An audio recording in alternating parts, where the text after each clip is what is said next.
Thank you. Good morning, ma'am. Good morning, Senator. I was pleased to hear that you understand the economic impact of the ability of a family to work offshore in order to create an opportunity for their daughter to have the future such as you have had. So, because some people are just insensitive to that or don't care. Now, you had mentioned earlier, I'm told, a question from Senator Manchin that we will continue leasing. But I'm going to press you on that. We will continue leasing means sometime in the distant future, 10 years from now, we may have another lease. But as you know, there has to be kind of certainty as to the flow. Next year, we're going to have a lease, and the year after, and the year after. Because if you work for a company which serves those rigs, you can't have a 2-year interruption. Everybody's laid off, and you can no longer do it. So will there be a lease sale in 2024? Senator, so thank you very much. What I would say to you is that we've got a 5-year plan, and if I'm confirmed as the Deputy Secretary, my top priority, I've said a piece of this throughout the hearing, it would be to immediately, at a deeper level, understand the policy implications and our policy decisions in the energy space. And this is one of them that's very important. And I would want to work with you to understand, for example, our 5-year plan, the approach to offshore leasing that we proposed. So let me stop you for a second. Yes, sir. Thank you. In a previous hearing, acting deputy secretary suggested that it would take 18 months to process this. Well, that would put us into late 2025 and 2026. You're thinking, you've been in office for 3.5 years. If you'd started right off the bat, we would have like something happening now, and then something happening in 25 and 26. So it seems as if there's foot dragging.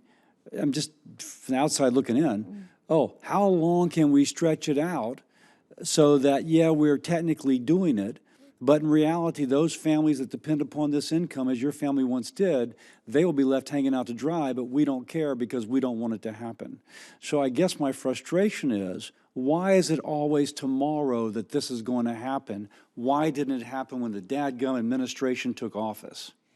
So, Senator, I know this is, this is a frustrating response to you, but I'm just speaking the truth, which is that I haven't been part in the policy, conversation on energy since I've been in the administration. So if I were confirmed as Deputy Secretary, I would be, and I would seek to understand the details and the implications at a deeper level at that time. Well, then let me just mention another observation. Yes. It does seem like there's a strategy of death by 1,000 cuts. So there's been this latest ruling regarding the rice whale, in which they found critical habitat, maybe because there was a single possible, maybe kind of, we think could have been sighting off of Texas, and they know they're off of Florida, and so they're putting a corridor in between. So far, not too bad, except where they've actually seen the rice whale. The corridor is about 5 miles wide, and off the coast of Louisiana, it's anywhere from 20 to 30 miles wide. That is significant because there's a 10-mile-per-hour limitation on speed only for offshore service vehicles for the rigs, not for a powerboat. So it's like a targeted, we're going to make it economically inefficient for you to actually drill offshore. Now, you have not been there while they're doing this, but that is the sort of thing that from the outside looking in, it's just hard to convince me that this is not a strategy of death of 1,000 cuts to the people who depend upon this industry for their economic livelihood. Again, you're going to say, and rightfully so, you've not been part of that decision-making, but that will be something that I will be kind of looking at. Yeah. It doesn't seem, the science seems quite convenient. We're relying on the science, but you can't help but notice it's 5 miles wide here, but where there's outer continental shelf drilling, it's 20 to 30 miles wide. That science makes a lot of sense to me. No, it doesn't. Now that I've been kind of bursting at the head, let me go here.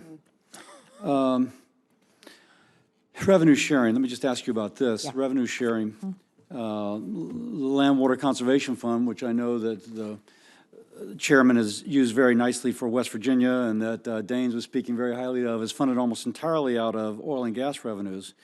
There's a cap that limits the amount coming to the Gulf states, which we use this for coastal restoration. by the time this conference is over, this committee hearing's over, my state would have lost about 100 square yards of land to relative sea level rise. We use that money by our state's constitution, to rebuild our coastline.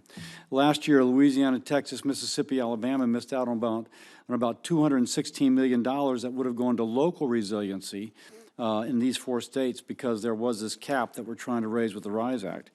So I'm just asking you, with your experience in the Everglades, is there a nice ROI on investment in resiliency, which is to say that if we invest now, we have to spend less later? I promise I didn't plant that question with you, Senator Cassidy. Yes, there is a tremendous ROI. You know, the numbers we've used in the Everglades for wetland and coastal restoration is something like 4 to 1 ROI, and that's an old number. It's probably higher now.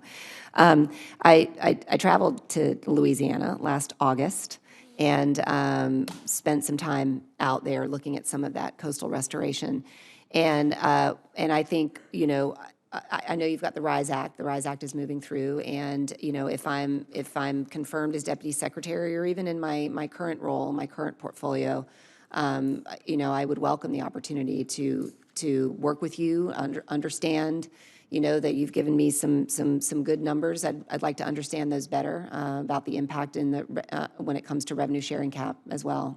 Because coastal restoration is obviously essential for our coastal states. Thank you. I yield. Thank you.